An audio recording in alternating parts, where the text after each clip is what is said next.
So not too long ago, I took my very first train ride and I went from Los Angeles, California, all the way over to Florida. And it was a long ride and I actually fell in love with the process and I said, you know what, I am gonna go and do this again. So today's topic of discussion is going to be taking an Amtrak, the Sunset Limited from Los Angeles to Houston. I am obsessed with traveling. I'm obsessed with trying different forms of traveling, and the Amtrak has become one that I actually really enjoy as of lately for many reasons, but I'll name just a few here in a little bit in this video. But today I wanted to talk about specifically the Sunset Limited train and talk about my process being on there, a little bit about the train itself, things to think about if you're, gonna take one of these trains, and things to bring, etc. And just the overall experience. So if you're interested in taking the Sunset Limited or an Amtrak train, then this is a video for you. So let's start off first and foremost on the stations. So since I went from LA to Houston, I went with the Union Station train all the way to Houston, and they have just kind of like a small little depot spot. Union Station is pretty iconic here in LA and has been here for many years, and it's a very, very, very beautiful station. It almost reminds me of Grand Central Station in certain regards with its kind of timelessness, but it's definitely not Grand Central, but it's definitely really, really nice. Houston's Amtrak station was very small. I was actually very surprised when I walked up. I was like, what this is it? What? So tiny in comparison. But the stations overall, they were clean, they were quiet, no complaints. Now we get to the train and the train process and all of that. The Sunset Limited was a pretty clean train. It was a pretty easy train. The way that these trains are set up, the downstairs floor has the restrooms, has about 5 to 6 restrooms available. Only a toilet, only a sink. There's no showers. If you drive coach, no showers. If you drive in a, not a bunker, what are they called? Just like a sleeping room. If you ride in a sleeping room, then you do get a shower. But I did not have a shower. I just had, like I said, the pooper and the sink. That's what I had, the toilet and the sink. And then on that bottom floor as well, you also have access to there's a little area where you can kind of put your luggage if you wanted to, if you have a big piece of luggage. You can also check in luggage and they'll put it kind of stowed in a secret compartment down there as well. So that's kind of what the downstairs is. Then you move on upstairs, and upstairs is where all of the seating is. Each row on the train has 4 seats total with the aisle in the middle, so about 2 seats and 2 seats. Since I went when they had only a 50% capacity for the train, it was a pretty easy train ride altogether. I was able to have both seats to myself, which was lovely, and it allows for maximum comfort and just movability. Throughout the whole stay, I was able to lay on both when I slept at night, and I was able to put some stuff off to the side, etc. The seats themselves have a little pull up, what is it called? Leg rest, so that when you do sleep you can lay down a little bit easier. They also have a little button to kind of recline your seat as well. If you get a seat that doesn't have extra leg room and it's pretty general coach, then the seat in front of you is going to have a little stowaway table that you can bring down, bring up, which is really great for computer work and things of that nature. If you do get a seat that has the extra leg room, then you won't have that, but you can put all of your bags kind of at your feet. So it's kind of one of those win and win, win-lose sort of thing.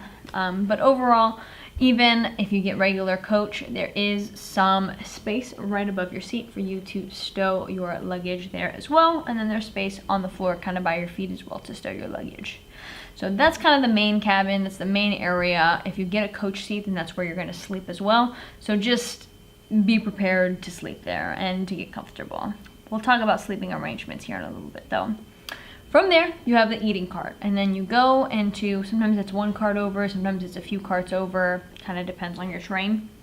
But the eating cart is beautiful. There is a panoramic view with the windows that kind of curve all the way around.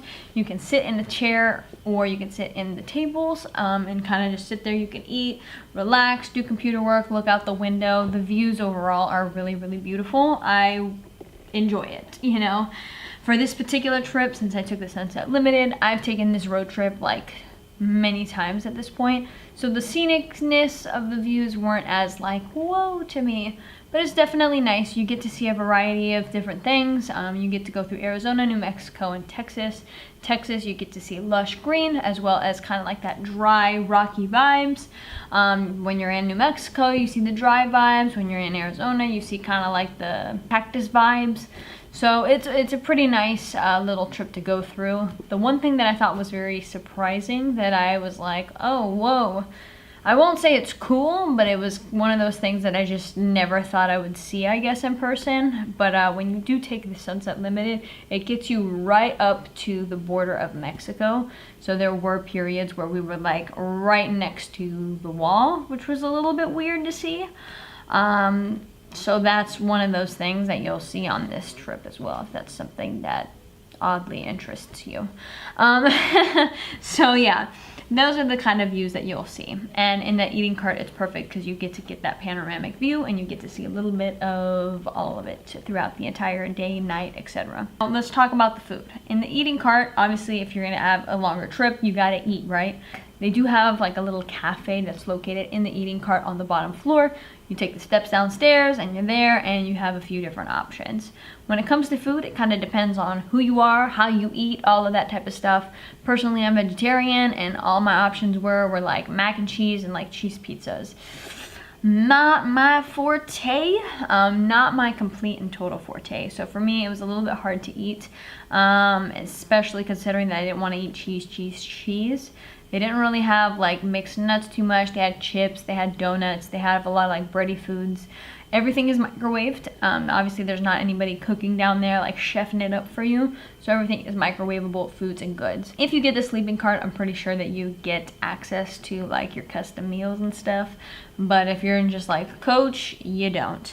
So that leads me into what are some things you should consider bringing when you go on this train trip that you are planning. What should you bring? Number one, if you are gonna be on a train and you gotta sleep on it, it is cold. It gets so cold at night, okay? It gets really cold. Bring a blanket. It's important because I know I didn't bring it on my first trip and I was like the whole time.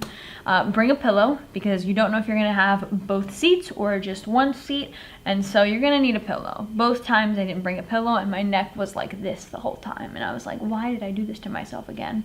So bring a pillow.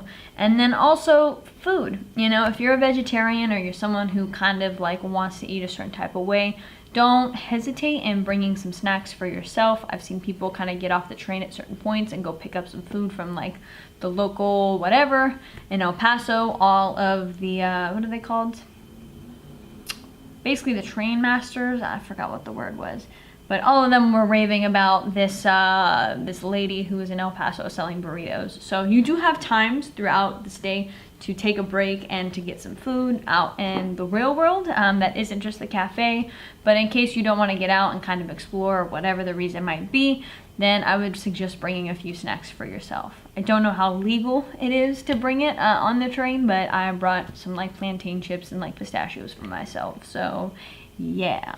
And then the last thing that I would suggest bringing if you do take the train is something comfortable / something to help you work out during those stops.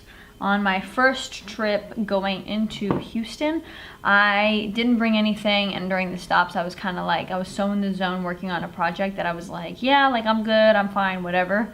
And as soon as I got to Houston, 36 hours later, I like couldn't walk. Like, I don't know how to describe it. Maybe it was just me, maybe others are okay. But I worked an event that evening and like tripped over 2 different staircases and got bruised up really bad. And it was like the dumbest thing because I'm like, how do you not know how to walk? But I guess from just sitting for 36 hours, I didn't know how to walk anymore. So the second time around, I brought a jump rope with me, took it from my brother, and that jump roping in between sessions really made the difference for me personally. I was able to walk when I came back and I was fine. So if you're someone who kind of wants to work out in between, maybe think about bringing a jump rope or at least a pair of comfortable clothes to kind of get your body moving on those breaks. You know what I'm saying? Other than that, the entire process of taking the Sunset Limited was honestly a pretty good one. It was pretty chill, no real complaints about it. I personally have kind of come to enjoy taking the trains due to the fact that it kind of forces you to take life a little bit slower. I feel like we live in a world and an age where you gotta get here quick, you gotta get there, go here, go do this, go do that. And this kind of forces you to like slow down for a day, read a book, like write a paper, do some essays, like do this, do that. It kind of gives you a time to just kind of be with yourself, and I really enjoyed that process of just kind of chilling and taking the train and doing that whole shebang. Everybody's different, but for me, I enjoyed it for that reason. When it comes to Wi-Fi, this particular train I do not think had any Wi-Fi because I tried to log in and it did not log in, so I was using my phone hotspot. So like I said, everything comes with pros and cons. You kind of got to put it all into perspective, but for me, it wasn't a big deal. I was able to find other things to do in that meantime. But that was basically my trip. That was basically the Sunset Limited and my experience taking this this train. It was a pretty great train. It was a pretty fun train, cool experience. Hopefully, if you're considering taking the Amtrak train, this kind of helps you with kind of getting a little better idea of what the Amtrak is about, what's included within your airfare or your train fare price, and all of that type of stuff. So thank you guys again for watching. We'll be back with some more videos here soon for you guys. And yeah, enjoy the rest of y'all's week. If you guys like this content, don't forget to hit that subscribe button wherever it is. And we'll see you guys in the next video. See ya!